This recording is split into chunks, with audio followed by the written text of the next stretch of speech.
Episode की शुरुआत में हम लोग छोड़े के इलाके में एक घर को देखते हैं जो कि लाल धुंध के अंदर पड़ता था। इसके बाद हमारी मुलाकात हमारे मेन कैरेक्टर से होती है जिसका नाम साओ टियान है, जो कि जुबा सिस्टम का ओनर है और साथ ही में एक हाई स्कूल स्टूडेंट और साथ ही में मार्शल आर्ट स्पेशलिस्ट। और उसी के ऊपर हम लोग एक उल्लू को देखते हैं जो कि सिस्टम का रिप्रेजेंटेटर है। टियान बताता है कि वो कॉलेज जाने से पहले ही अपना पैर तोड़ लिया था और उसे लगा कि उसकी जिंदगी तो बर्बाद जैसे कि इंजीनियर्स की होती है, लेकिन उसी टाइम पे उसे एक उल्लू दिखाई दिया जो उड़ते हुए टियान के पास आया और उसने टियान को दिखाया कि वो एक ऐसी दुनिया के अंदर जा सकता है जहाँ पे वो 1 साल तक कुछ भी सीख सकता है और सिस्टम की दुनिया का 1 साल इस दुनिया के अंदर सिर्फ 1 मिनट का होगा। तो फिर हमारे हीरो को ऐसा लगा कि वो उस दुनिया के अंदर बहुत कुछ सीख सकता है, इसीलिए उसने 1 साल की जगह पे पूरे के पूरे 500 साल डाल दिए जो कि इस दुनिया के 8 घंटे की नींद के बराबर के थे। तो फिर होना क्या था, टियान को दूसरी दुनिया के अंदर भेज दिया जाता है जहाँ पे टियान ने 100 साल लगा के कड़ी मेहनत की और हर किसी चीज के बारे में काफी ज्यादा नॉलेज हासिल की। फिर वो चाहे साइंस हो, इंजीनियरिंग हो, कंप्यूटर साइंस हो, मेडिकल हो, लॉ हो, ट्रेडिंग हो, कोडिंग हो, सब कुछ उसने सीख लिया था। लेकिन टियान की फटके चार तो तब हो गए जब उसे पता चला कि वो 100 साल तो बिता चुका है लेकिन उसे अभी भी यहाँ पे 400 साल बिताने हैं। हालांकि सिस्टम ने उसे बताया कि अगर वो यहाँ पे टपक जाता है तो फिर वो दूसरे दुनिया के अंदर उठ जाएगा। लेकिन अब समस्या ये थी कि टियान यहाँ पे मरेगा कैसे, वो तो इस पूरे इलाके में अकेला रहता है और अगर वो नहीं मरा तो फिर उसे यहाँ पे 400 साल अकेले बिताने पड़ेंगे। और इन 100 सालों के अंदर टियान को सिर्फ 2 ही चीजें मिली थी, वो थी छोटी मोटी मुर्गियां और साथ ही में छोटा सा डोंकी यानी कि गधा। और टियान को ऐसा लगता है कि अगर ये गधा उसे 2 लाते मारेगा तो फिर वो टे बोल जाएगा, लेकिन ऐसा तो होना नहीं था। इसीलिए टियान ने उस डोंकी को भाई अच्छे से वाइन पिलाई पूरे 1 महीने तक, ताकि वो हट्टा कट्टा हो सके। और हर दिन वो उसे प्रैक्टिस करवाता था कि वो अपनी लाते सिर्फ दोनों आंखों के बीच में मारे जिससे सीधा निशाना लगे और टियान टे बोल जाए। हालांकि हमें पता चलता है कि ये डोंकी असल में फीमेल है। जिसके बाद टियान वहाँ पे हमारे ककाशी सेंसे का लेजेंडरी जुत्सु यूज करता है और कहता है कि अब सब कुछ इसी के ऊपर डिपेंड करता है। जिसके बाद वो लेजेंडरी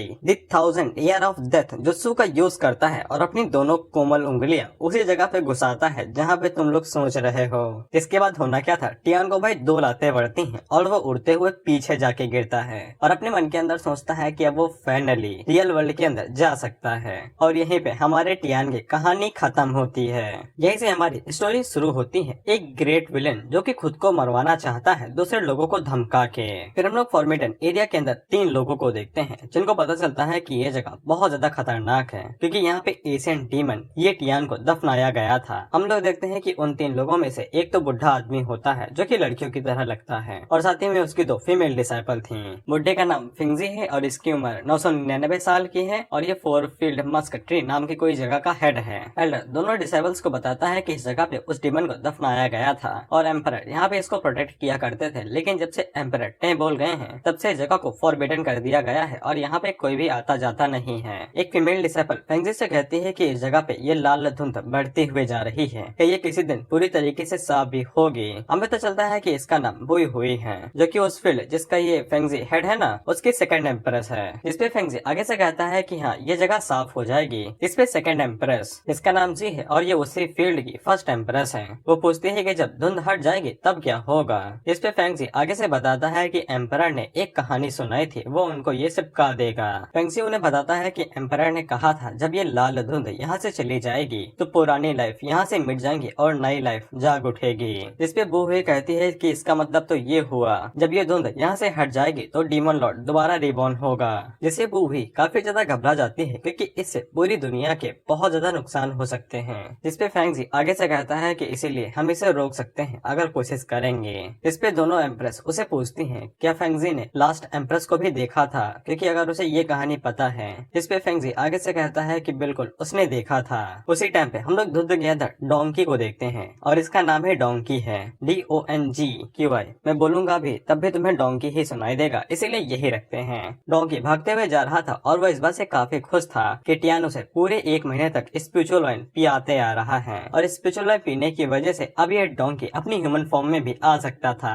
और देखते ही देखते डोंकी भाई साहब ह्यूमन फॉर्म में आ जाते हैं और जैसा कि मैंने बता दिया कि ये फीमेल है तो ये अपनी फीमेल फॉर्म में आती है। हालांकि ये डोंकी टियान के सामने अभी भी एक डोंकी ही बनी रहेगी, अपनी ह्यूमन फॉर्म नहीं दिखाएगी। इसके बाद वो अपने पीछे देखते हुए सोचती है कि टियान ने उसे जानबूझ के गलत जगह पे मारा था। इसके बाद डोंकी अब भागते हुए अपने मन के अंदर सोचती है कि आज का फर्स्ट ईयर काफी ज्यादा अच्छा जा रहा है। इसके बाद वो भागते हुए पहाड़ के एकदम कोने में आ जाती है और वो यहाँ पे गाना गा के थंडर टेलीविजन को समन करने वाली थी। और डोंकी यहाँ पे उस गाने को गाने वाली थी जिसको टियान अक्सर गाया करता था।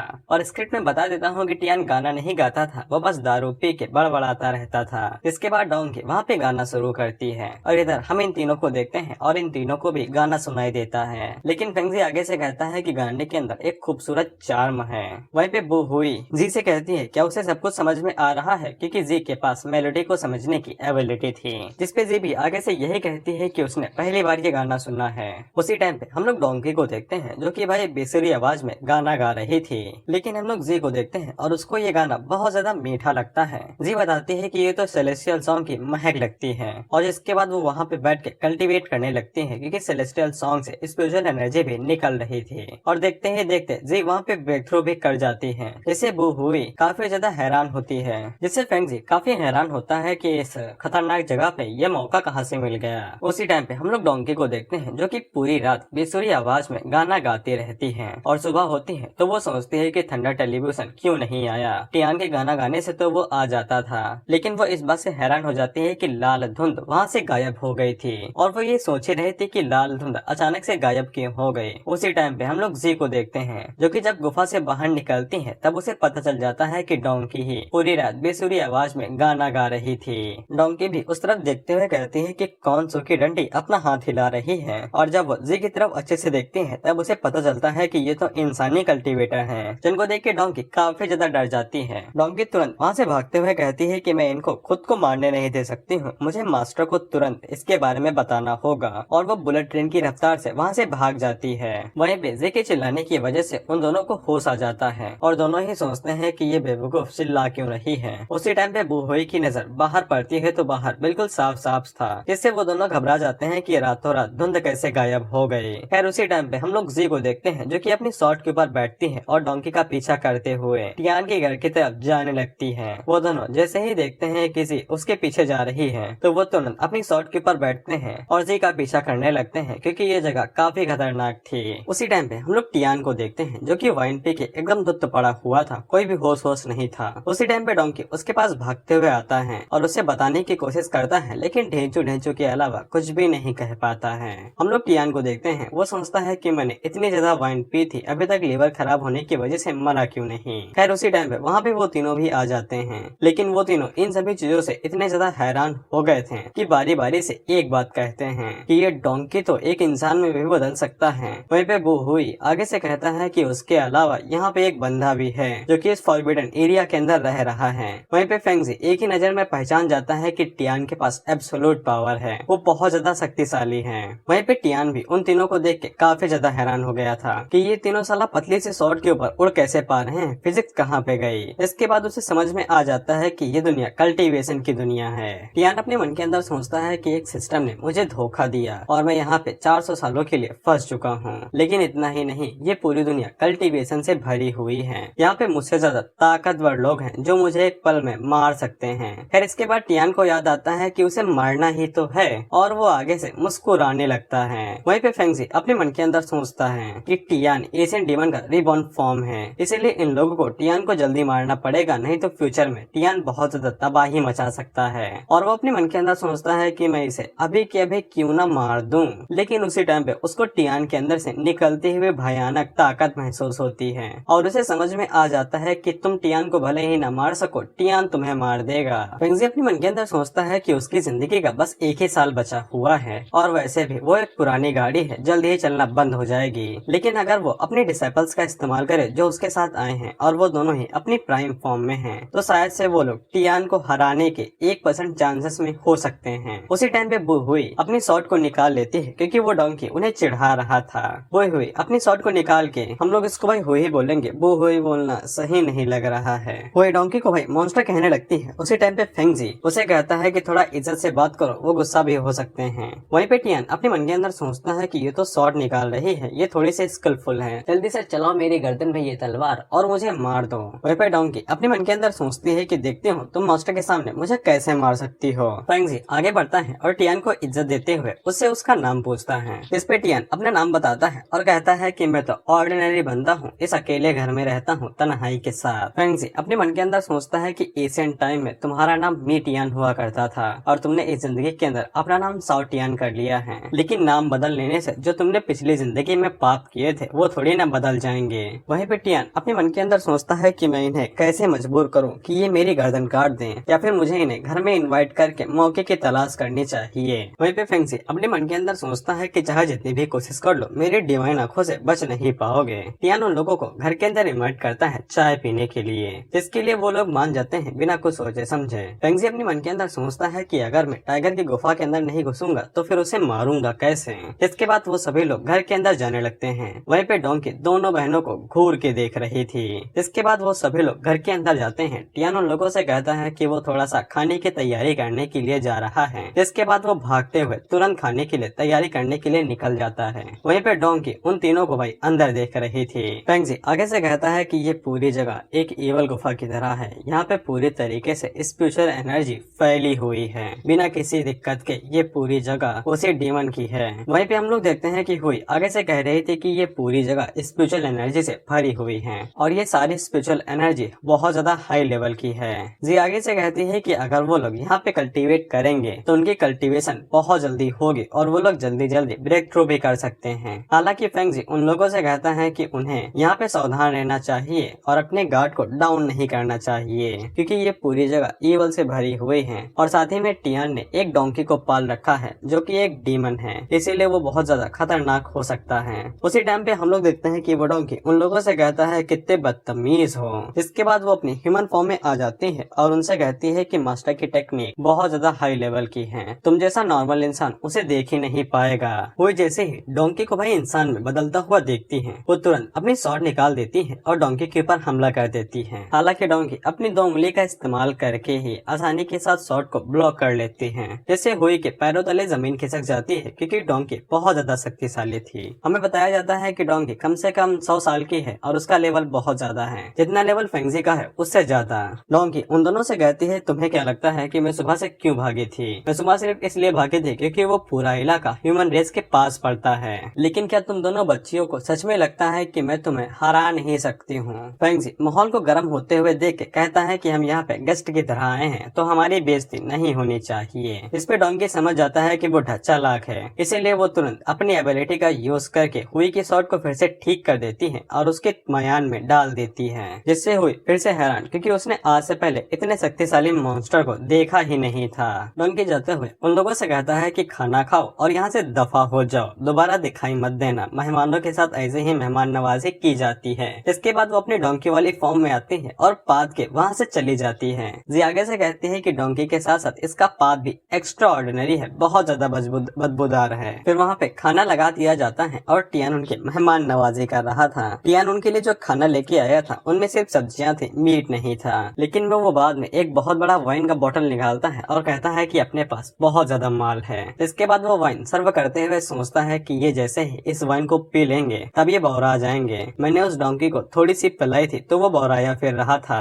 ये लोग तो फिर भी इंसान है, जैसे ही ये लोग वाइन को पियेंगे तो ये बौरा जाएंगे, जिसके बाद ये मुझे मार देंगे। लेकिन वो लोग वाइन से निकलते हुए स्पिरिचुअल एनर्जी को देख के बहुत ज्यादा हैरान हो गए थे। इसके बाद तीनों के मुंह में पानी आ जाता है, क्योंकि खाना बहुत ज्यादा टेस्टी और साथ ही में उसके अंदर से बहुत ज्यादा स्पिरिचुअल एनर्जी भी निकल रही थी। दोनों बहनें तो खाने के ऊपर फिदा हो ही जाती हैं और साथ ही में फेंगजी भी अपने मन के अंदर सोचता है कि अगर इसे हमें मारना ही होता तो हाथों से मार देता, खाने में जहर क्यों ही मिलाएगा। यानी कि बुढ़ा भी खाना चाहता था। इसके बाद टियान आगे बढ़ता है और वो जी को मटर पनीर खिलाते हुए कहता है कि ये खा के देखो, this is the best dish of India. इस पे जी को पता ही नहीं था कि मटर पनीर क्या होता है। टियान समझ जाता है कि ये लोग दूसरी दुनिया के हैं, बेचारों को पता ही नहीं है मटर पनीर क्या चीज है। इसके बाद वो जी को बता देता है कि मटर पनीर अल्केमी का इस्तेमाल करके बनाया जाता है, जैसे कि पिल बनाई जाती है। इस पे जी आगे से मुंह खोल के कहती है क्या ये कोई अमृत अमृत है? इस पे टियान आगे से कहता है कि हाँ ये अमृत ही है, खा जाओ। और जब जी मटर पनीर को चख के देखती है तब वो उसे इतना ज्यादा अच्छा लगता है कि वो गप गप गप गप करते हुए उसे खाने लगती है। वहीं पे जब हुई भी उसे चेक करती है तब उसको भी काफी ज्यादा अच्छा लगता है। वहीं पे फेंगजी अपने मन के अंदर सोचता है कि दोनों को बताया था कि चालाक और सावधानी से रहना, लेकिन दोनों ही भूल गयी। टियान उन लोगों से कहता है कि वाइन तो पियो और भी ज्यादा मजेदार रहेगी। इसके बाद वो लोग वाइन के गिलास टकराते हैं और वाइन पीना शुरू करते हैं, जहाँ पे तीनों के मन के अंदर अलग अलग सवाल थे, लेकिन तीनों ही वाइन पीते हैं। वहीं पे टियान अपने मन के अंदर सोचता है कि जल्दी से पियो और बौराओ, फिर मुझे मार दो और मुझे छुट्टी मिले। वो लोग जैसे ही वाइन को पीते हैं तो सबसे पहले जी को पावर मिलती है, जिसके बाद वो ब्रेक थ्रू कर जाती है। फेंगजी को भी ब्रेक थ्रू मिलता है और उसकी जितनी पुरानी इंजरीज थी वो भी ठीक हो जाती हैं। इसके बाद हम लोग देखते हैं कि हुई का ब्रेक थ्रू तो नहीं होता है, लेकिन वो टल्ली जरूर हो जाती है। जिसके बाद वो गिरने ही वाली थी कि टियान उसे पकड़ लेता है और उससे कहता है क्या तुम ठीक हो। उसी टाइम पे हुई की आंखें चमकने लगती हैं, यानी कि वो आउट ऑफ कंट्रोल हो गई। इसके बाद वो डायरेक्ट टियान के ऊपर शॉट से हमला कर देती है। टियान अपने मन के अंदर सोचता है कि इसी पल का इंतजार था, जल्दी से मुझे मार दो। हम देखते हैं कि हुई की शॉट टियान के गले के पास आके रुकती है और हुई की बॉडी से बहुत ज्यादा स्पिरिचुअल पावर निकलने लगती है। जी को उसकी चिंता हो रही थी, लेकिन फेंगजी उसे नीचे बैठा देता है और वो हमें बताता है कि जब भी वह ब्रेक थ्रू करती है तब वो आउट ऑफ कंट्रोल हो जाती है और ये सिचुएशन काफी ज्यादा नॉर्मल मानी जाती है। लेकिन उसकी जो शॉट है वो अपनी प्रोटेक्शन बैरियर के अंदर आ जाती है, यानी कि वो हुई की रक्षा करने लगती है और उसकी रेंज में जो भी आता है गर्दन काट दी जाती है। इसीलिए फेंगजी काफी खुश हो रहा था कि अब वो टियान की पावर भी चेक कर सकता था। वहीं पे टियान भाई उम्मीदों भरी नजरों से कह रहा था कि जल्दी मुझे मार दो, मुझे छुट्टी मिले। उसी टाइम पे हम लोग डोंकी को देखते हैं और वो जैसे ही अंदर देखती है तब उसे काफी तेज गुस्सा आता है कि ये लोग उसके मास्टर को मारना चाहते हैं। इसके बाद वो 4 पैरों पे भागते हुए आती है, 2 पैरों से जंप मारती है और ब्रूसली की तरह शॉट के ऊपर किक मार के उसके 3 टुकड़े कर देती है। इसके बाद वो उन लोगों को घूर के देखती है और उनसे कहती है कि बड़े आए थे मास्टर को चोट पहुंचाने। इसके बाद वो पूंछ हिलाते हुए 4 पैरों पे वहाँ पे चली जाती है। वहीं पे वो दोनों इस बात से हैरान हो गए थे कि ये डोंकी कितना शक्तिशाली है। टियानो शॉट को देख के सैड हो जाता है और कहता है बेवकूफ गधी ने शॉट को तोड़ दिया, अब मेरी मरने की उम्मीद ही रह गई। उसी टाइम पे उसकी नजर हुई के ऊपर पड़ती है जो कि उसकी बाहों में लटकी हुई थी। उसी टाइम पे वो थूकने वाला मुंह बनाती है और टियान के ऊपर खून थूक देती है। टियान इस बात से कंफ्यूज कि इसने तो दारू पूरी थी, ये खून कहाँ से आ गया। इसके बाद वो अपने मन के अंदर सोचता है कि ये लोग तो बहुत कमीने हैं, मुझे लगा कि ये मेरी मारने में मदद करेंगे, लेकिन ये तो किसी काम के नहीं है, क्या भगा देना चाहिए। उसी टाइम पे देखता है कि हुई को होश नहीं आ रहा था।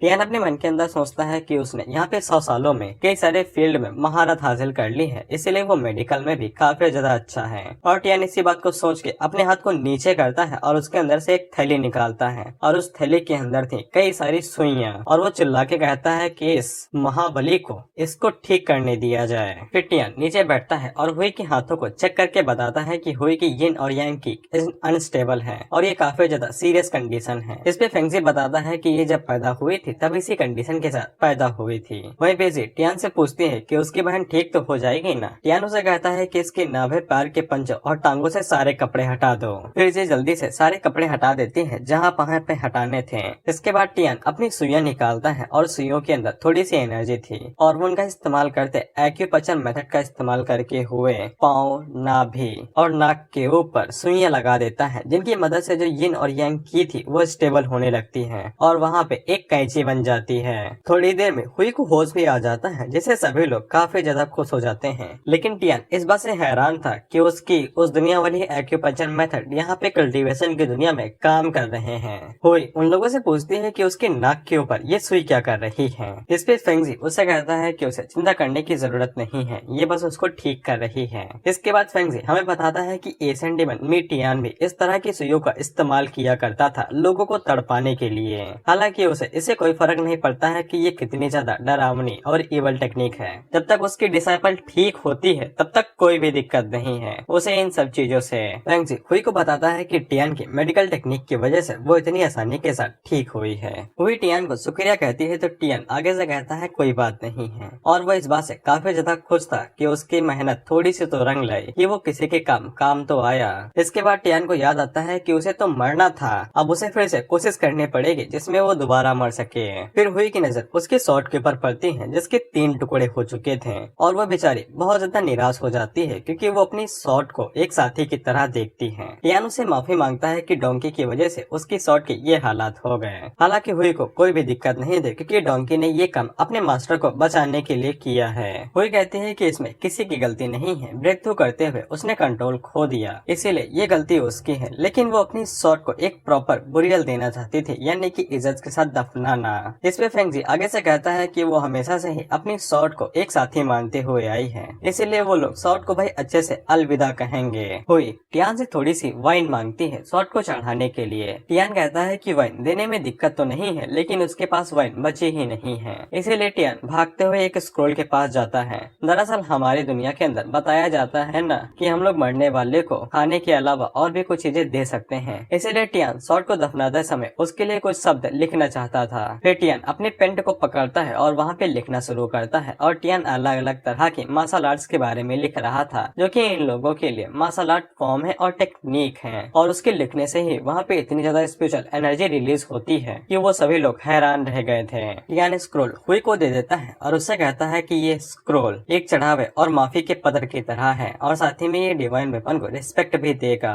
इसके बाद हुई आगे बढ़ती है और सॉर्ड को उसे स्क्रोल के अंदर रख लेती है। इसके बाद फैंगजी आगे बढ़ता है और वो टियान से आज रात यहीं पे रुकने के लिए कहता है और अपने मन के अंदर सोचता है कि टियान अभी अभी रिकार्नेट हुआ है, इसलिए उसे उसका मकसद पूरी तरीके से क्लियर नहीं है। इसीलिए वो यहाँ पे रात को रुक के टियान को और एब्जॉर्ब करना चाहता है ताकि उसे पता लग सके कि टियान खतरनाक डीमन है या नहीं। टियान भी उन्हें यहाँ पे रहने की इजाजत दे देता है और कहता है कि पूरा घर खाली ही तो पड़ा है और अपने मन के अंदर सोचता है कि दिन के समय तो ये लोग मेरा कुछ भी नहीं कर पाए, लेकिन अगर ये लोग यहीं पे रुक जाते हैं तो फिर मेरे पास और भी ज्यादा मौके होंगे कि ये मुझे दोबारा मार सकते हैं। इसके बाद दोनों ही सकूनी मामा की तरह मुस्कुराने लगते हैं। फिर हम देखते हैं कि टियान उस सॉर्ड की भाई कब्र के पास बैठा हुआ था और वह इस बात से हैरान था कि हुई ने सच में सॉर्ड को एक इंसान की तरह दफना दिया। इसके बाद टियान सॉर्ड के साथ बात करने लगता है और उससे कहता है तलवार भाई मेरी बात को समझो, मैं तुमसे माफी मांगना चाहता हूँ कि तुम मारे गए, लेकिन मैं भी एक मार्शल आर्टिस्ट हुआ करता था अपनी पिछली लाइफ के अंदर, लेकिन फिर मुझको एक सिस्टम मिला और उसने मेरी लगा दी और मैं यहाँ पे 400 सालों के लिए फंसा हुआ हूँ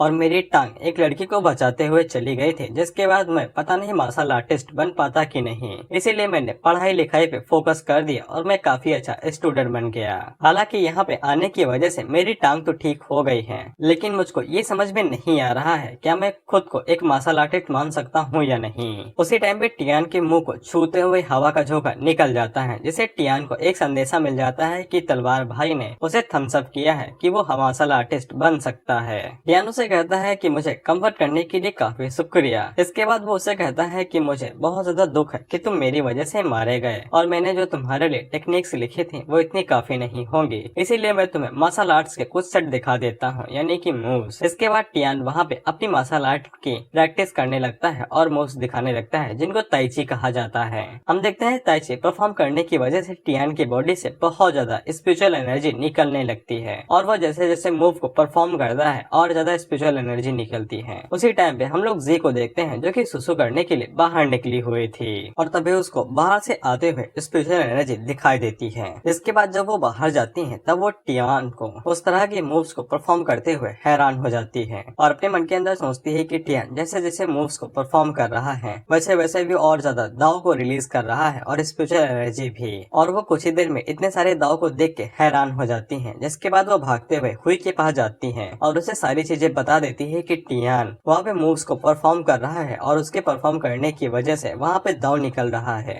जिसपे हुई आगे से कहती है कि वो एक्स्ट्रा ऑर्डिनरी है। जब उसने एक्यूपंक्चर का इस्तेमाल करके मुझे ठीक किया था तब उसकी सुई में से भी एक्सट्रीम दाव निकल रहा था। वो अपने मन के अंदर सोचते हैं कि टियान सच में बहुत ज्यादा खतरनाक इंसान है, पता नहीं उसका बैकग्राउंड क्या होगा और उसकी पहचान क्या है। वहीं पे हम लोग टियान को देखते हैं जो कि ताइची की प्रैक्टिस करते हुए जा रहा था और वो मूव पे मूव परफॉर्म करते जा रहा था। इसीलिए टियान को उसके पुराने दिन याद आ जाते हैं जब वो अकेडमी के अंदर मार्शल आर्ट की प्रैक्टिस किया करता था। हम देखते हैं कि टियान इतनी ज्यादा स्पिरिचुअल एनर्जी को रिलीज कर देता है कि वहाँ पे एक सिंबल बनता है और टियान को इतने सालों बाद फिर से मार्शल आर्ट को प्रैक्टिस करता हुआ देख के वो बहुत ज्यादा खुश था। फिर जब टियान जितनी भी चीजों को उसने अभी तक इकट्ठा किया था उनको ऊपर की तरफ आसमान में छोड़ देता है। लेकिन हम लोग देखते हैं कि टियान ने जब उस ताइची को ऊपर फेंका था तब वो जब ताइची ऊपर गई थी तब आसमान में बहुत ज्यादा ठंडर इकट्ठा हो गई थी। इसको देख के टियान काफी ज्यादा हैरान हो जाता है कि उसके इतना सब करने से यहाँ पे बिजली कैसे आ गई। उसी टाइम पे हम लोग देखते हैं कि हेवनली टेलीविजन डायरेक्ट सीधा एक पेड़ के ऊपर गिरता है और कुछ ही मिनटों के अंदर वो पेड़ जल के राख बन जाता है, जिससे टियान काफी ज्यादा घबरा जाता है और अपने मन के अंदर सोचता है कि अगर ये बिजली का झटका किसी इंसान के ऊपर गिर गया तो वो मिनटों में राख में बदल जाएगा। उसी टाइम पे टियान को आइडिया आता है कि अब वो खुद को यहाँ पे मार सकता है, उसकी लाइफ तो वैसे भी रुक रही है, इसीलिए वो यहाँ पे बिजली का इस्तेमाल करके खुद को मार लेगा। इसके बाद टियान थंडर से कहता है कि तुम मेरे ऊपर आके गिरो, दिखा दो कि तुम्हें कितना दम है। ये बिजली एक आम आदमी को मिनटों के अंदर मार सकती है और वह इस बात से और ज्यादा खुश हो जाता है कि उसे फिर से एक और नया मौका मिल गया मरने का और रियलिटी में जाने का।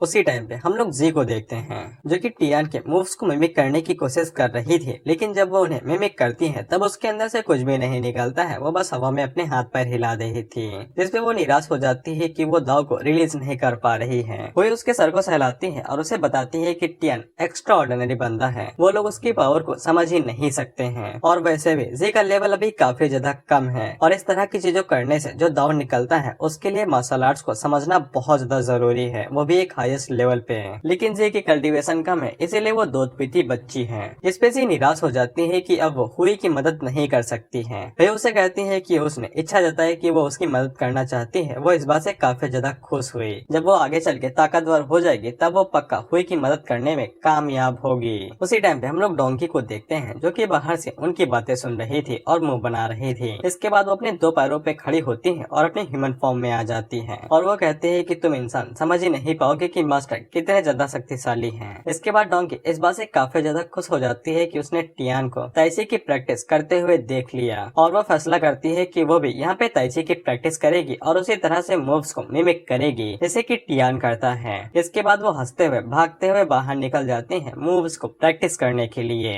तो डोंकी वहाँ पे ताइची की प्रैक्टिस करना शुरू करता है और बिल्कुल वही तरीके से मूव्स को कॉपी करता है जैसे कि टियान कर रहा था। उसके मूव कॉपी करने की वजह से हम लोग देखते हैं कि उसके अंदर से स्पिरिचुअल एनर्जी भी निकल रही थी और वह स्पिरिचुअल एनर्जी जैसे जैसे निकलती है वैसे वैसे ही बादल इकट्ठा होने लगते हैं और उनके अंदर से थंडरबोल्ट निकलने लगता है। उसी टाइम पे हम लोग बादलों के अंदर उस बंदे को देखते हैं जो कि हेवनली टेलीविजन को जनरेट करता है और वो इतने टाइम पे भाई चकराया हुआ था। दरअसल जब टियान ने अपनी ताइची को ऊपर फेंका था तब आके वो इसे लगी थी और इस वजह से वो काफी ज्यादा कंफ्यूज और घबरा गया था। तो उसने जल्दीबाजी में नीचे की तरफ एक थंडर टेलीविजन भेज दिया था और अभी भी इसका सिस्टम हैंग हो रखा है। उसी टाइम पे बादल उसके कंधे के ऊपर हाथ मारता है और उसे कहता है भैया नीचे देखा। जिसपे जब वो बंदा बादल हटा के देखता है तब उसको डोंकी दिखाई देती है जो कि ताइची की प्रैक्टिस कर रही थी और वो थंडरबोल्ट जैसे ही डोंकी को देखता है तो उसका दिमाग खराब हो जाता है। दरअसल जब तक थंडर टेलीविजन किसी भी पशु या फिर पक्षी को यानी डीमन को इजाजत नहीं देगा तब तक वो भाई अपनी ह्यूमन फॉर्म में नहीं आ सकता है। लेकिन डोंकी तो अपने आप ही ह्यूमन फॉर्म में आ गया, इसीलिए इस थंडरबोल्ट को काफी तेज गुस्सा आ रहा है और वो धड़ाधड़ डोंकी के ऊपर थंडरबोल्ट गिराने लगता है। उसी टाइम पे हम लोग टियान को देखते हैं जो कि किसी के घर की कढ़ाई लेके खड़ा था और वो जैसे ही देखता है कि थंडरबोल्ट उसके ऊपर आके नहीं गिर रही है जबकि उसने लोहे की कढ़ाई ले रखी है, इसीलिए वो उसके ऊपर चिल्लाते हुए कहता है कि तुम्हारा दिमाग खराब है कि तुम वेदर के नियम को चेंज करने की कोशिश कर रहे हो। दरअसल जब भी बिजली गिरती है तो अगर तुम लोहे का कोई भी चीज लेके बाहर खड़े हो जाओगे तो वो तुम्हारे ऊपर गिरेगी, इसके चांसेस बढ़ जाते हैं और ऐसा करने के बाद तुम डायरेक्ट कल्टीवेशन की दुनिया में आ जाओगे। खैर टियान बौखला ही रहा था कि उसे तभी याद आता है कि ये पूरी दुनिया कल्टीवेशन की दुनिया है और यहाँ के सभी नियम बदले हुए हैं और उसे समझ में आता है कि जब तक वो उल्टा सीधा चीज नहीं करेगा तब तक उसके ऊपर बिजली का झटका नहीं गिरेगा। इसीलिए वो बिजली के झटके को लालच देने के लिए कहता है कि वो घर के अंदर पड़ी हुई दोनों लड़कियों को लेगा और सफर पे निकल जाएगा। इसके बाद वो समुद्र का राजा बनेगा और उसे बहुत ज्यादा पैसे देगा। इसके बाद टियान को याद आता है कि ये आइडिया बुरा भी नहीं है, उसे जरूर ट्राई करना चाहिए। उसी टाइम पे टियान के पास एक बिजली का झटका आके गिरता है। दरअसल ये भाई हाथ से फिसल गया था उस बंदे के और वो आगे से काफी ज्यादा गुस्सा हो रहा था क्योंकि उसने भाई डोंकी के ऊपर कई सारे थंडरबोल्ट मारे थे, लेकिन डोंकी टच से मस होने का नाम ही नहीं ले रहा था। जब निशाना ही नहीं लग रहा था तो वो गिरेगा कैसे, इसीलिए वो बंदा और भी ज्यादा गुस्सा हो जाता है और बहुत ज्यादा स्किल को इकट्ठा करने के बाद बहुत बड़ा बिजली का झटका सीधा डोंकी के ऊपर दे मारता है और उसे कहता है कि ये लो और मर जाओ। उसी टाइम पे हम लोग देखते हैं कि टियान आगे से चीखता रहता है कि अगर वो पॉपुलर हो गया तो वो उस दुनिया का किंग बन जाएगा, जिसके बाद एक हेवनली स्ट्राइक उसे लगेगी और वो मारा जाएगा। हम देखते हैं कि वो सबसे बड़ा वाला झटका जब नीचे जा रहा था उसे टियान की बातें सुनाई दे जाती हैं, जिसके बाद वो टियान की तरफ मुड़ जाता है। जैसे वो थंडरबोल्ट भी हैरान हो जाता है कि ये साला उस तरफ क्यों मुड़ गए। उसी टाइम पे हम लोग टियान को देखते हैं जो कि अपने दोनों हाथ खोल लेता है और कहता है कि अब मैं शांति के साथ मर सकता हूँ। इसके बाद वो थंडरबोल्ट उससे टकराता है और वहाँ पे बहुत बड़ा धमाका होता है। इसके बाद अगला सीन सुबह का होता है और पूरा माहौल शांत हो चुका था। इसके बाद हम लोग फेंगजी को देखते हैं और उसकी कल्ला फटके चार हो गए थे कि थंडर टेलीविजन इतना ज्यादा क्यों भड़का हुआ था, इसीलिए वो तो घर से बाहर ही नहीं निकला था। उसी टाइम पे हुई फेंगजी के पास आती है और उसे कहती है कि कल जो हेवनली टेलीविजन भड़का हुआ था ये उसकी वजह से हो रहा था, जिसपे हुई अपने मन के अंदर सोचता है कि वो खुद ही दुबक के बैठा हुआ था और वो हुई को मना कर देता है कि उसकी वजह से नहीं हो रहा था और अपने मन के अंदर निराश होकर सोचता है कि उसके पास तो ये सब करने की एबिलिटी ही नहीं है। हुई हुई फेंगजी से पूछती है तो फिर कल जो टेलीविजन हुआ था वो काफी ज्यादा एक्स्ट्रा ऑर्डिनरी था, क्या किसी को इसके ओरिजिन के बारे में पता हो सकता है। इस पे फेंगजी आगे से बताता है कि कल रात वाला ठंडा टेलीविजन 9 वोल्ट ठंडा टेलीविजन था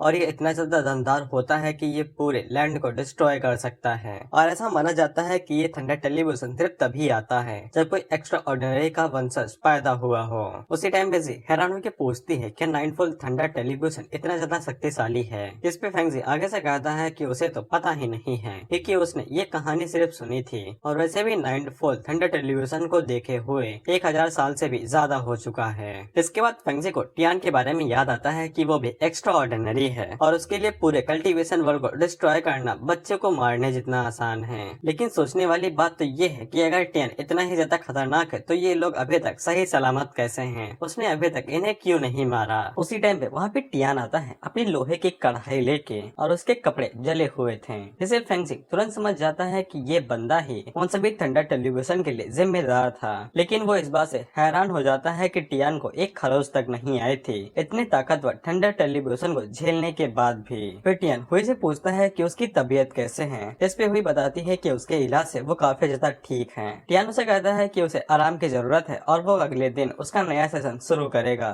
इसके बाद वो पूरी तरीके से ठीक हो जाएगी। फिर जी आगे बढ़ती है और वो टियान को कल रात के ठंडा टेलीविजन के बारे में बताना शुरू करती है और वो एक एक करके उन सभी बातों को रिपीट करने लगती है जो भी बातें अभी फेंगजी ने उसे बताई थी। हालांकि उसकी जितनी भी बातें थी वो सभी फेंगजी के दिल को चीरते हुए जा रही थी क्योंकि जी उन सभी बातों को बहुत ज्यादा बढ़ा चढ़ा के बता रही थी। फिर फेंगजी आगे से चिल्लाते हुए कहता है कि साले अब तो बता दे कि तू ही इन सभी चीजों के पीछे था। इसके बाद हम लोग डोंकी को देखते हैं जो कि इन सभी चीजों का कारण था और यही असली अपराधी है। जिसके बाद फेंगजी अपने मन के अंदर सोचता है कि टियान अपने नाम पे ही जीता है, वो दुनिया का सबसे ताकतवर डीमन होने के लिए वफादार है और काबिल भी है। इसके बाद वो अपने मन के अंदर सोचता है कि पिछली लाइफ के अंदर भी टियान ने इतने तरह से 9 वोल्ट ठंडा टेलीविजन को समन किया होगा कम टाइम के अंदर अपनी ताकत को बढ़ाने के लिए। इसके बाद वो आगे से कहता है कि वो कभी भी टियान को इस तरह से ग्रो होने नहीं देगा, नहीं तो पूरी दुनिया डिस्ट्रॉय हो सकती है। और वो फैसला कर लेता है कि वो आज के आज ही टियान को यहीं पे समाप्त कर देगा। इसके बाद अगले सीन में हम लोग लगते हैं कि टियान आराम करने के लिए अपने बेड पे लेट जाता है और अपने मन के अंदर सोचता है कि वो कल रात कुछ ज्यादा ही उछल रहा था लाइटनिंग पड़ने के बाद, लेकिन अब उसे नींद भी नहीं आ रही है और वो अचानक से बीमार पड़ चुका है। वहीं पे दोनों लड़कियों को टियान की चिंता हो रही थी कि कहीं वो मरने वाला तो नहीं है। इस पे टियान उन दोनों से कहता है कि उन्हें चिंता करने की जरूरत नहीं है, वो कुछ देर आराम करेगा तो फिर वो बिल्कुल ठीक हो जाएगा।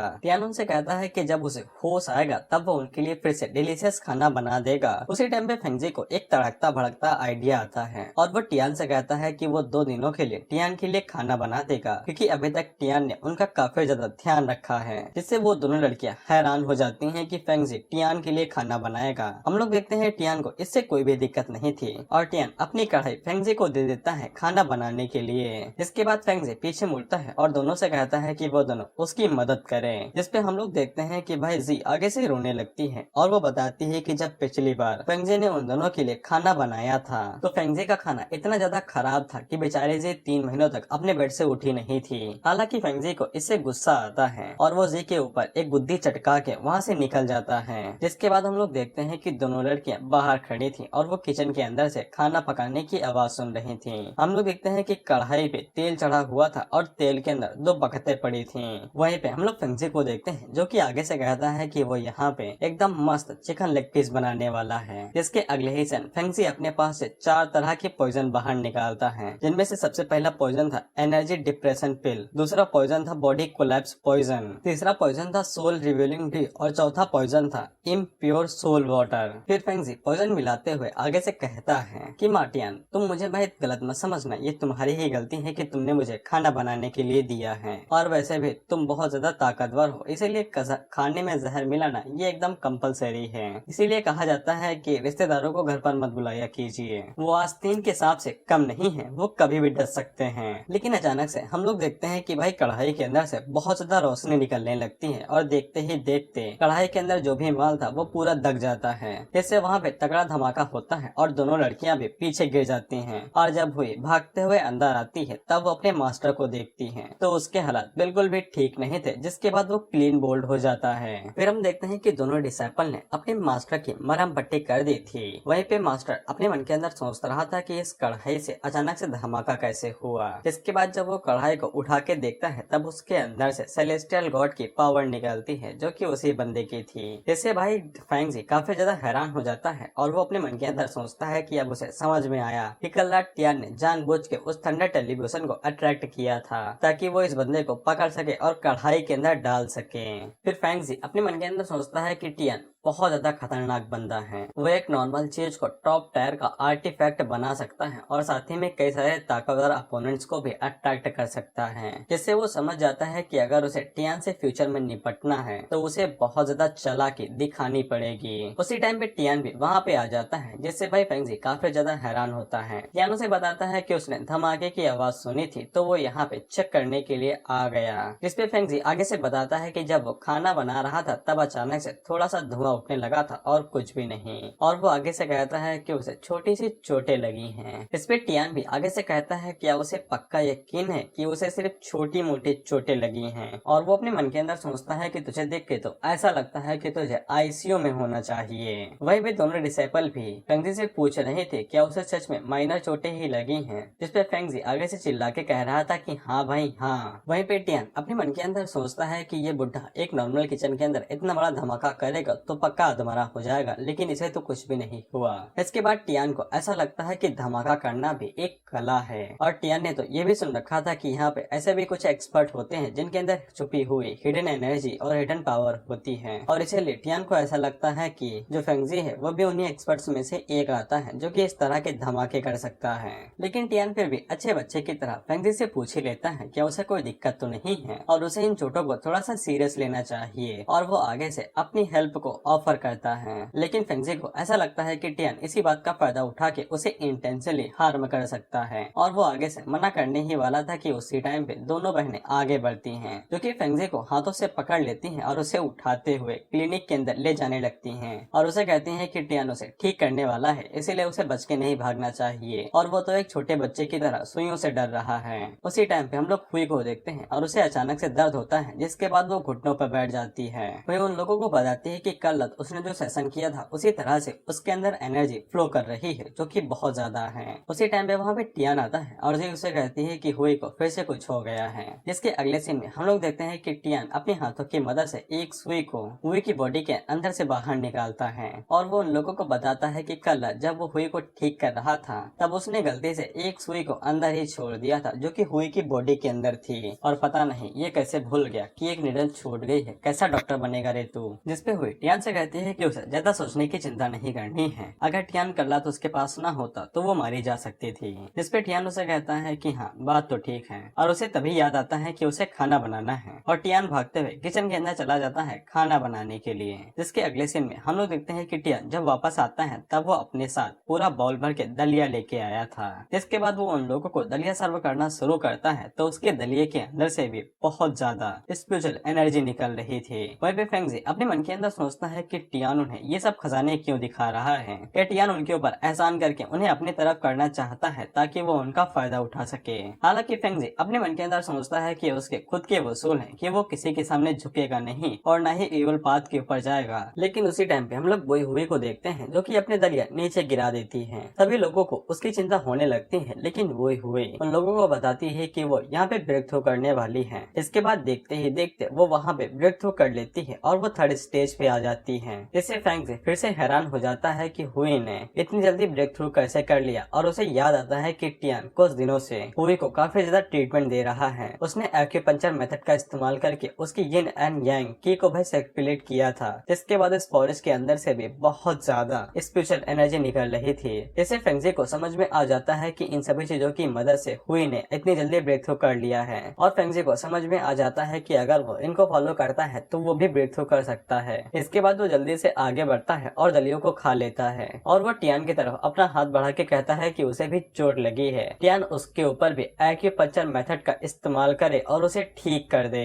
जिससे टियान समझ जाता है कि बुढ़े का दिमाग खराब हो गया है और उसे एक्यूपंक्चर मेथड का इस्तेमाल करना ही पड़ेगा। जिसके बाद होना क्या था, टियान उसे बेड के ऊपर लेटाता है और उसके ऊपर इतनी सारी सुइयां लगा देता है कि बुढ़े का दिमाग खराब हो जाता है और वो दर्द में चीखने और चिल्लाने लगता है। हालांकि टियान उसे कहता है कि ये तो अभी पहला सेशन हैं। उसकी चोटें इतनी ज्यादा गंभीर हैं कि उसे 4-5 दिनों तक इसी सेशन को रिपीट करना पड़ेगा, जिससे बुढ़े का दिमाग और ज्यादा खराब हो जाता है और वो आगे से चिल्लाते हुए कहता है कि तुम्हारा मतलब है कि मुझे फिर से इस दर्द को 10 से 15 बार सहना पड़ेगा। इस पे टियान आगे से कहता है कि यही तरीका है भाई, अगर तुम्हें करवाना है तो करवा लो, नहीं तो जाओ। जिसके बाद होना क्या था, फेंगजी अगले ही पल एकदम शांति से लेट जाता है और रोते हुए कहता है कि उसे इतना दर्द सहना ही पड़ेगा ताकि वो 9-फोल्ड थंडर टेलीविजन को सह सके। जिसपे टियान भी फेंगजी के साथ 9-फोल्ड थंडर टेलीविजन के बारे में बात करने लगता है, तो फेंगजी आगे से बताता है कि जब वो उसे एक बार एक्सपीरियंस कर लेगा तो उसके लिए ये कोई बड़ी चीज नहीं है। इसके बाद वो उठ के बैठता है और टियान को 9-फोल्ड थंडर टेलीविजन के बारे में एक और गजब की चीज बताता है कि थंडर टेलीविजन लगातार 9 दिनों तक चलता है और हर एक दिन अगला आने के बाद वो अपनी पावर को डबल कर देता है, और जब 9वां दिन आता है तब वो इतना ज्यादा शक्तिशाली हो जाता है कि पिछले 8 थंडरबोल्ट जो उसने झेले होंगे ये उनके मुकाबले में कुछ भी नहीं होगा। और कहा तो ऐसा जाता है कि 9-फोल्ड थंडर टेलीविजन का 9वां झटका इतना ज्यादा शक्तिशाली होता है कि ये पूरी की पूरी डायनेस्टी को डिस्ट्रॉय कर सकता है और सब कुछ धूल में मिला सकता है। और बेशक फेंगजी ने ये सभी बातें एशियन टेक्स्ट बुक में पढ़ी थी, उसने अपनी आंखों से ये सब कुछ नहीं देखा था। इस पे टियान भी सोच में पड़ जाता है और अपने मन के अंदर सोचता है कि कल्टीवेशन की दुनिया में थंडर टेलीविजन को सहने से इंसान ताकतवर होता है और यही सारी चीजें मांगा और नॉवल के अंदर चलती रहती हैं। लेकिन अचानक से टियान को याद आता है कि कल तो दूसरा झटका आने वाला है। इसका मतलब ये हुआ कि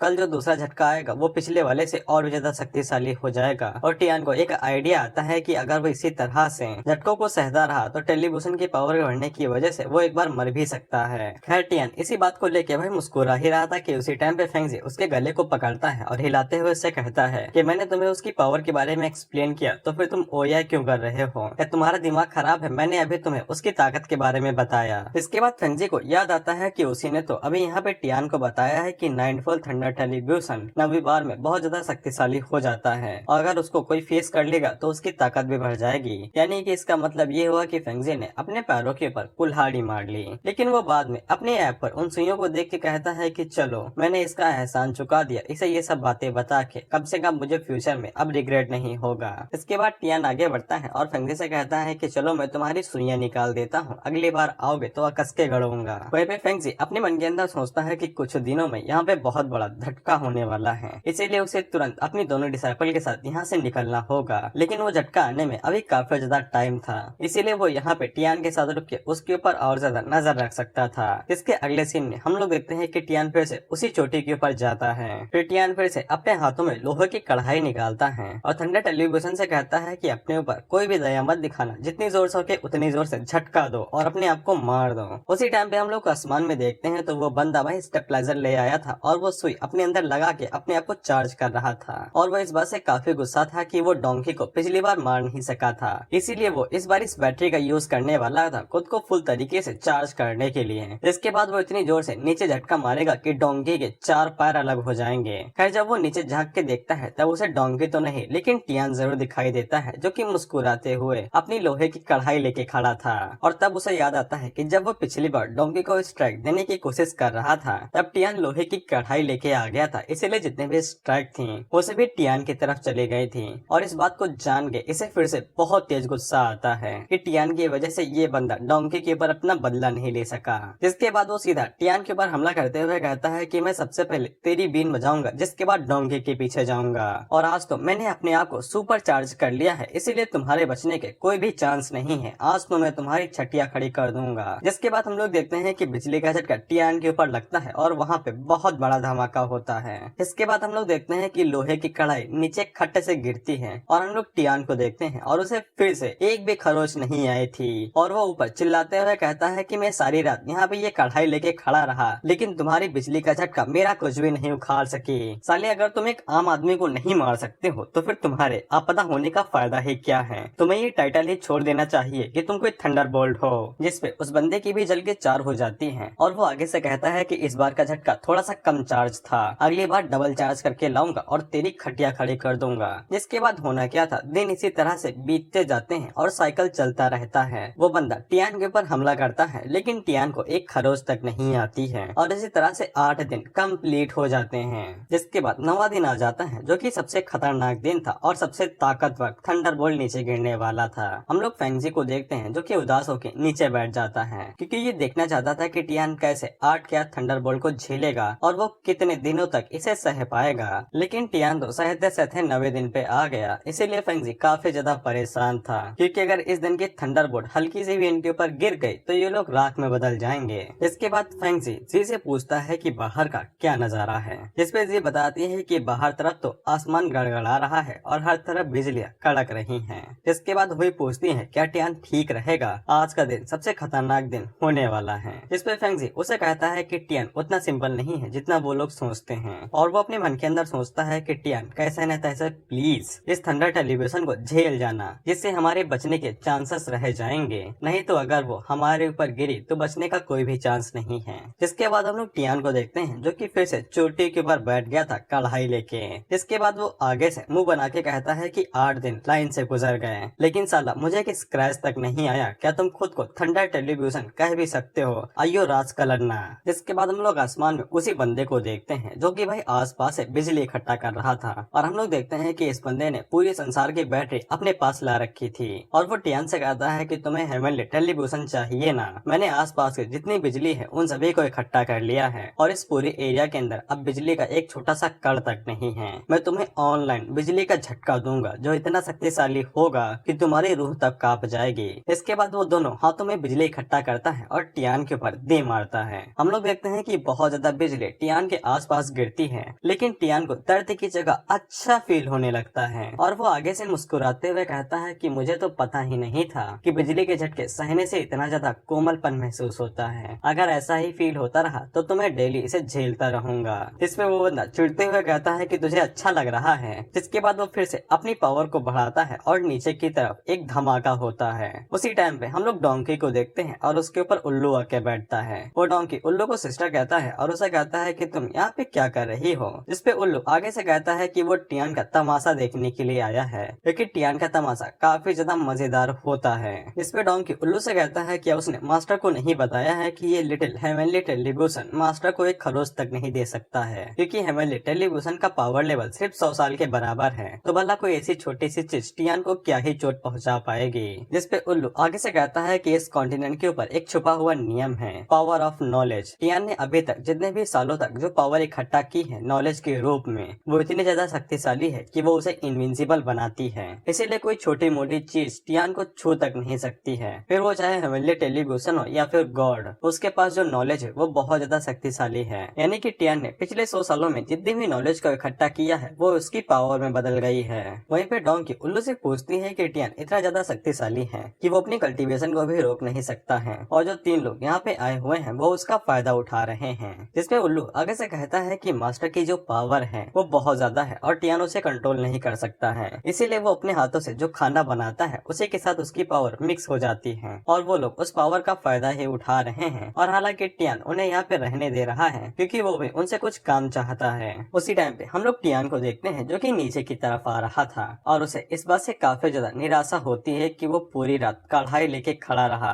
लेकिन एक बिजली का झटका उसे खरोच तक नहीं दे पाया और टियान को यकीन ही हो गया था कि वो अब यहीं पे 400 साल बिताने वाला है। खैर जब वो नीचे की तरफ जा रहा था तभी उसे कोई चमकती हुई चीज दिखाई देती है, जिससे डर के वो काफी हैरान हो जाता है। इसके बाद हमें बताया जाता है कि कल जब टियान भाई बिजली के झटके सह रहा था तभी उनमें से एक बिजली का झटका सीधा आके सॉर्ट की लाश के ऊपर पड़ा था, सॉरी कब्र के ऊपर। फिर उसकी कब्र से वो सॉर्ट बाहर निकल आए थे और साथ ही में उस स्क्रॉल के ऊपर जो राइम्स लिखी हुई थी यानी कि कहानियां और स्किल वो सॉर्ट के साथ मिल गई थी, और सॉर्ट के साथ जैसे ही वो मिली तो उस सॉर्ट के टुकड़े टुकड़े हो गए। लेकिन अचानक से उस सॉर्ट के अंदर फिर से भाई थंडरबोल्ट की पावर आ गई और वो सॉर्ट फिर से रीअसेंबल होके एक नई सॉर्ट बन गई। खैर टियान उस सॉर्ट को देख के काफी हैरान होता है और उसे समझ में नहीं आता है कि ये टूटी हुई सॉर्ट कैसे ठीक हो गई, और अब वो अपने मन के अंदर सोचता है कि कुछ भी सोचने से पहले उसे इस सॉर्ट को हुई को दिखाना चाहिए। उसी टाइम पे वहाँ पे जब जी आती है तो टियान जल्दी से उस सॉर्ट को छुपा लेता है, जिसके बाद बाकी लोग भी वहीं पे आ जाते हैं और जी टियान से पूछती है क्या वो ठीक है, क्योंकि कल रात का झटका बहुत ज्यादा खतरनाक था।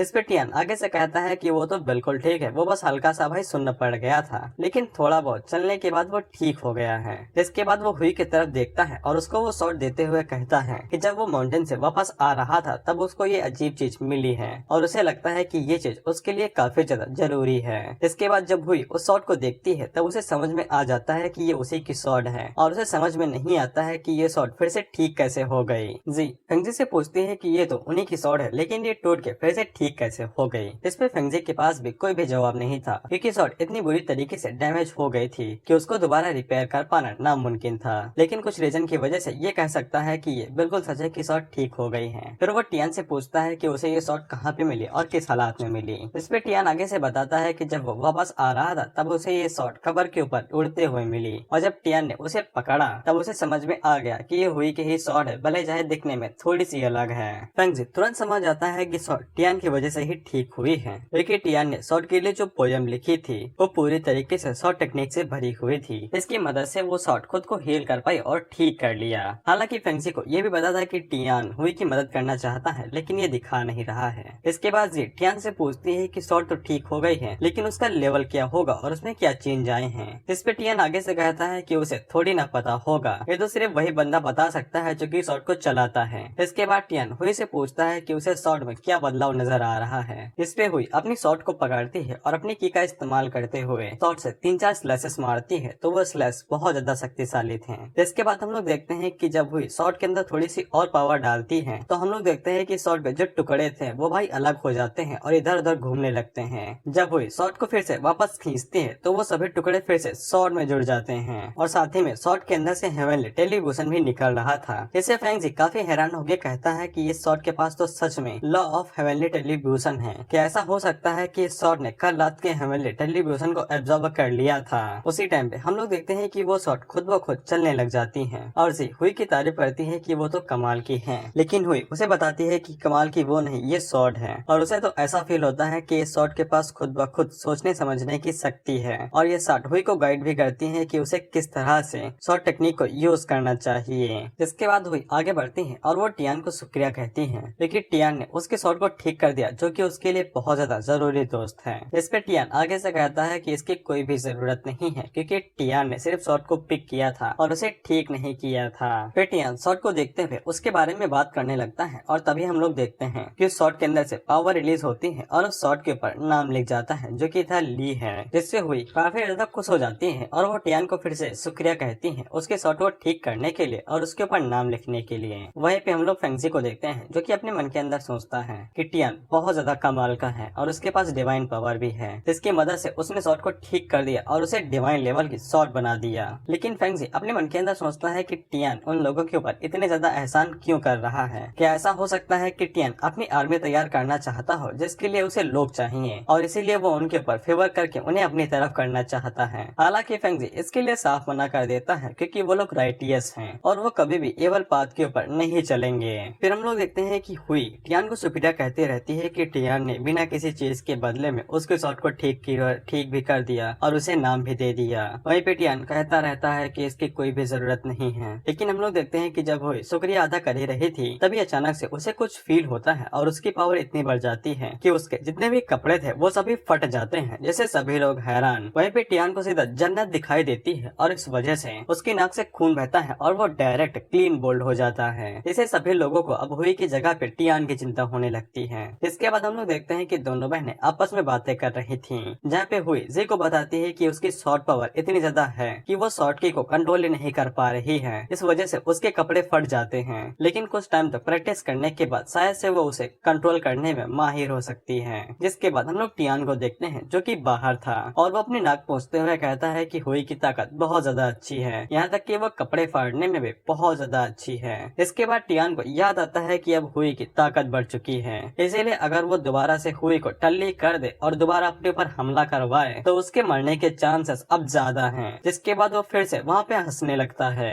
इसके बाद हम लोग डोंकी को देखते हैं, जो कि बाहर बैठी हुई थी और वो अंदर से उन लोगों की बातें सुन के काफी ज्यादा गुस्से में हो रही थी, और वो अपने मन के अंदर सोचती है कि ये सभी लोग मास्टर का फायदा बहुत बुरी तरीके से इस्तेमाल कर रहे हैं। वहीं पे मास्टर ने उस औरत की शॉर्ट को ठीक किया, साथ ही में उसे नाम भी दे दिया। जैसा कि कहा जाता है कि आदमी सभी भूखे भेड़िए होते हैं और उनको काफी जल्दी नशा चढ़ जाता है, यहाँ तक कि वो इतनी अच्छी भी नहीं है, लेकिन मास्टर मुझे एक भी बार देखने के लिए नहीं आए, कितने क्रूअल हैं। जिसके बाद डोंकी फैसला कर लेती है कि वो ऐसे ही चुपचाप नहीं बैठेगी, वो किसी भी कीमत पे अपने मास्टर को वापस पाके ही रहेगी। उसी टाइम में डोंकी को टियान की आवाज सुनाई देता है, जो कि हुई से कह रहा था कि मेरे साथ एक डुबल करके क्यों नहीं देखती हो। वहीं पे हुई आगे से साफ मना करती है, ये कहते हुए कि उसने तो अभी तक लीहे को कंट्रोल करना भी नहीं सीखा है और इसी कारण की वजह से वो काफी ज्यादा शर्मिंदा सिचुएशन में आ गई थी। टियान उसे कहता है कि ये तो कुछ भी नहीं है और वो आगे से कहता है कि वो भी लीहे के साथ काफी ज्यादा फ्रेंडली हो गया है, इसीलिए वो उसके साथ एक छोटा सा स्पा करना चाहता है ताकि वो दोनों की पावर को चेक कर सके। और वो हुई से कहता है कि उसे चिंता करने की जरूरत नहीं है, वो दिखने में भले ही चाहे जितना भी चोंगू लगे लेकिन वो मार्शल आर्ट स्पेशलिस्ट है, इसीलिए हुई को जरा सा भी हेजिटेट करने की जरूरत नहीं है और वो पूरी ताकत का इस्तेमाल कर सकती है। इसके बाद टियान अपने मन के अंदर सोचता है कि हुई अपनी शॉट का इस्तेमाल करेगी और उसकी गर्दन उड़ा देगी और इसी का फायदा उठाते हुए वो यहाँ पे मारा जाएगा और सीधा रियल वर्ल्ड के अंदर चला जाएगा। वहीं पे हम लोग हुई को देखते हैं जो कि आगे से कहते हैं कि टियान बहुत ज्यादा दयालु है। हुई को टियान के साथ फाइट करके काफी ज्यादा मजा आएगा, जिसके बाद वो अपने मन के अंदर सोचती है कि टियान इतना ज्यादा ताकतवर है कि वो अपनी परफॉर्मेंस स्टेज पे है और साथ ही में वो अपनी मूव्स का इस्तेमाल करके स्पिरिचुअल एनर्जी को रिलीज करता है, वो कैसे टियान के साथ स्पा कर सकती है। वहीं पे टियान अपने मन के अंदर सोचता है कि ये तो काफी अजीब बात है, कोई ऐसा बंदा जिसको भाई एकदम नई शॉट मिली हो और वो काफी ज्यादा शक्तिशाली हो, वो जरूर कोई ना कोई अपोनेंट ढूंढता है ताकि वो अपनी पावर को चेक कर सके, लेकिन इसने तो मना कर दिया। क्या कहीं ऐसा हो सकता है कि इसे इस बात का डर है कि ये मुझे चोट पहुंचा सकती है, इसीलिए इसने फाइट करने से मना कर दिया है, या फिर मैं अपने आप को इम्प्रूव कर सकता हूँ। फिर टियान को ऐसा लगता है कि हुई ने इसलिए मना किया है क्योंकि टियान के पास कोई वेपन नहीं है। इसके बाद वो हुई से कहता है कि यहीं पे रुको और वो भागते हुए जाता है और किचन के अंदर जाके अपनी लोहे की कढ़ाई उठाता है और भागते हुए बाहर आ जाता है। जिसके बाद वो हुई से कहता है कि उसे अब बिल्कुल भी हेजिटेट करने की जरूरत नहीं है, उसे बिल्कुल भी चोट नहीं लगेगी और वो यहाँ पे पूरी ताकत के साथ फाइट कर सकती है क्योंकि अब टियान के पास भी वेपन है। जिसके बाद वहाँ पे फेंगजी भी आता है और वो हुई से कहता है कि वो यहाँ पे मैच कर सकती है और अपने मन के अंदर सोचता है कि मुझे नहीं पता है कि अब ये क्या करना चाहता है, लेकिन अगर इसे हमें मारना होता तो ये एक झटके में मार सकता था, ये लड़ाई का नाटक नहीं करता। और साथ ही में हम लोग ये भी चेक कर सकते हैं कि इसकी पावर क्या है। इसके बाद हम लोग हुई को देखते हैं और वो भी टियान के साथ लड़ने के लिए मान जाती है। इसके बाद वो दोनों ही लड़ना शुरू करते हैं और वहीं पे हम लोग डोंकी को देखते हैं जो कि टियान के लिए चीयर करती है और वो आगे से कहती है कि मास्टर उसका मुंह तोड़ के उसे सबक सिखा दो, उसे बता दो कि आप कितने ताकतवर हो। जिसके बाद हम लोग हुई को देखते हैं जो कि अपनी शॉर्ट स्किल का यूज करती है और उसके शॉर्ट टुकड़ों में अलग होकर टियान के ऊपर हमला करती है। टियान अपने एक कदम को पीछे करता है और कढ़ाई को सामने करता है, उसे शील्ड की तरह इस्तेमाल करते हुए सारे अटैक्स को ब्लॉक करने लगता है और वो अपने मन के अंदर सोचता है कि वो कुछ राउंड के लिए इन सभी अटैक्स को रोकेगा ताकि हुई अपने अल्टीमेट मूव का इस्तेमाल करे और जब वो अपने अल्टीमेट मूव का इस्तेमाल करेगी तब टियान अपनी गर्दन को आगे कर देगा। जिसके बाद हम लोग जी को देखते हैं जो कि फेंगजी से कहते हैं कि सिस्टर तो कमाल की हैं, लेकिन टियान उससे भी ज्यादा कमाल का है। जिसपे फेंगजी आगे से कहता है कि वो कमाल का नहीं है, वो बहुत ज्यादा कमाल का है, उसकी पावर को डिस्क्राइब ही नहीं किया जा सकता है। हम लोग देखते हैं कि हुई जिस दीवार के पीछे लड़ रही थी उस दीवार के पीछे भाई क्रैक आने लगते हैं। इसके बाद हमें दिखाया जाता है कि टियान जैसे जैसे अपनी कढ़ाई को आगे पीछे करके अटैक्स को ब्लॉक करता है वैसे वैसे दीवार के पीछे भाई क्रैक पड़ने लगते हैं। फेंगजी हमें बताता है कि टियान ने मार्शल आर्ट को इस कदर समझ लिया है कि उसके जो फिस्ट हैं वो हुई को बिना चोट पहुंचाए हुए दीवार के ऊपर लग रहे हैं और उसे भी तोड़े दे रहे हैं। और टियान अभी इस स्टेज पे है और उसने मार्शल आर्ट्स को इस हद तक सीख लिया है कि फेंगजी अपनी पीस स्टेज पे होने के बावजूद भी टियान की नकल नहीं कर पाएगा। जिस तरीके से वो मार्शल आर्ट्स को सीख रहा है वो बहुत ज्यादा अनपैरेलल्ड है और फेंगजी को समझ में आ जाता है कि टियान इतना ज्यादा शक्तिशाली है कि वो इन लोगों को चुटकियों में मसल सकता है और उसे ऐसा लगता है कि टियान का ये पैतरा काम नहीं आया कि वो इन लोगों को लालच दे के अपनी तरफ करे, इसीलिए वो अपनी ताकत का यूज कर रहा है इन्हें धमकाने के लिए कि ये लोग उसके सामने सरेंडर कर दें। वही पे टियान अपने मन के अंदर सोचता है कि वो लगातार उन्हीं मूव्स का इस्तेमाल कर रही है, शायद से वो वार्म अप कर रही है और जब वो पूरी तरीके से वार्म अप कर लेगी तब वो अपनी किलिंग मूव का इस्तेमाल करेगी और तब टियान कढ़ाई साइड में करके अपनी गर्दन को आगे कर देगा।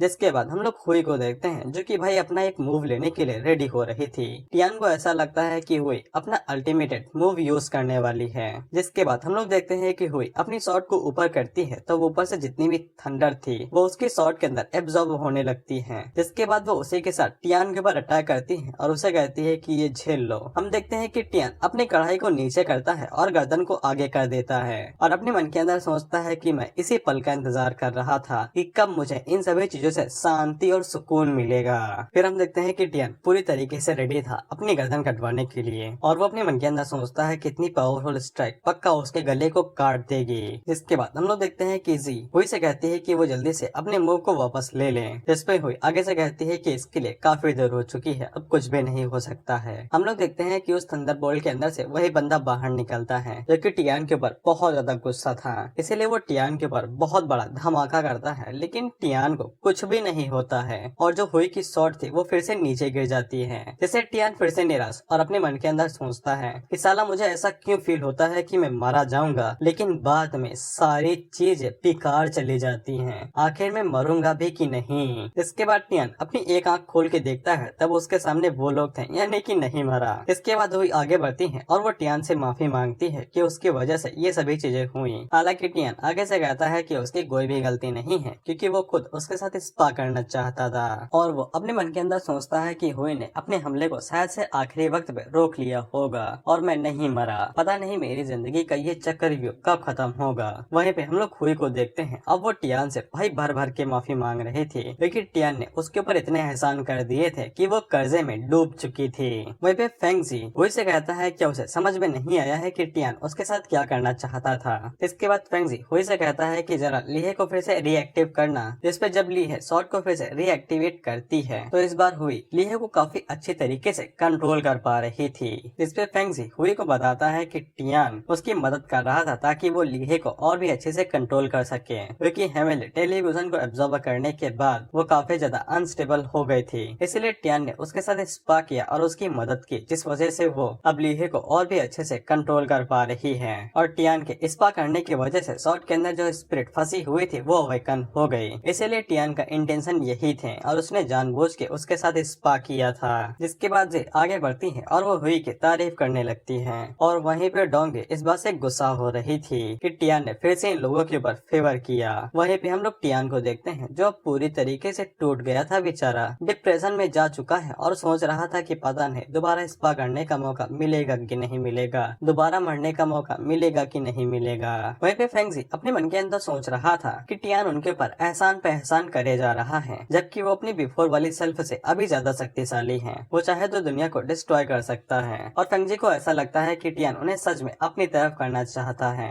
इसके बाद वो आगे बढ़ता है और टियान से कुछ बात करने की कोशिश करता है, लेकिन टियान बेचारा अब इतना डिप्रेशन में हो चुका था कि वो कमरे के अंदर जाते हुए उन लोगों से कहता है कि वो यहाँ से थोड़ी देर के लिए बाहर जा रहा है, इसीलिए वो लोग जो चाहे वो यहाँ पे कर सकते हैं। और वो डिप्रेस होके अपने मन के अंदर सोचता है कि इतना सब करने के बावजूद मैं नहीं मरा, क्या फायदा है ऐसी जिंदगी होने का जब मैं चैन से मर भी नहीं सकता हूँ। जिसपे वो लोग टियान से पूछते हैं क्या कोई ऐसी चीज है जो वो लोग टियान के लिए कर सकते हैं, जिसपे टियान उन लोगों से कहता है कि मेरे प्यारे लिटिल डोंकी को खाना खिला दो, उसका मुंह थोड़ा सा तीखा है, इसीलिए अगर वो घास ना खाए तो तुम लोग जो चीज खाते हो वो खिला देना, वो उसे जरूर पसंद आएगी। इस पे फेंगजी अपने मन के अंदर सोचता है कि डोंकी को वो खाना खिलाओ जो कि इंसान खिलाते हैं, और उसे ऐसा लगता है कि टियान डोंकी को भाई कोई स्पेशल खाना खिलाता है जिससे वो थोड़ा सा ताकतवर हो। और वो आगे से मुस्कुराते हुए टियान से कहता है कि वो उसके लिटिल डोंकी का पूरी तरीके से ख्याल रखेगा, और वो आगे से हंसते हुए कहता है कि वो डोंकी को ऐसा खाना खिलाएगा कि डोंकी अपनी पूरी जिंदगी उसे याद रखेगा। और वो अपने मन के अंदर सोचता है कि वो अपनी जिंदगी की सबसे बेहतरीन डिश बनाएगा, इसके चलते वो पूरी की पूरी इविल सेना को ही समाप्त कर देगा। वहीं पे हम लोग जी को देखते हैं जो कि रोते हुए हुई से कहती है कि अब वो लोग क्या करेंगे, उनका मास्टर उनके लिए फिर से खाना बनाने वाला है और जी अभी मरना नहीं चाहती है, वो काफी ज्यादा यंग है। जिसपे हुई उसे कहती है कि वो लोग कुछ भी नहीं कर सकते हैं, उन्हें उस दर्द से गुजरना ही पड़ेगा। और इसी के साथ ये एपिसोड यहीं पे खत्म होता है। तो भाई आई एम रियली सॉरी, मैं पक्का भाई वीडियो भाई जल्दी लाने वाला था, लेकिन कामों में फंसा हुआ हूँ, मैं कुछ नहीं कर सकता हूँ। देखो इसीलिए मैंने इसे लॉन्ग बना दिया ताकि मेरी गलती तुम लोग इसे एक्सेप्ट कर लो, बाकी फिर से सॉरी।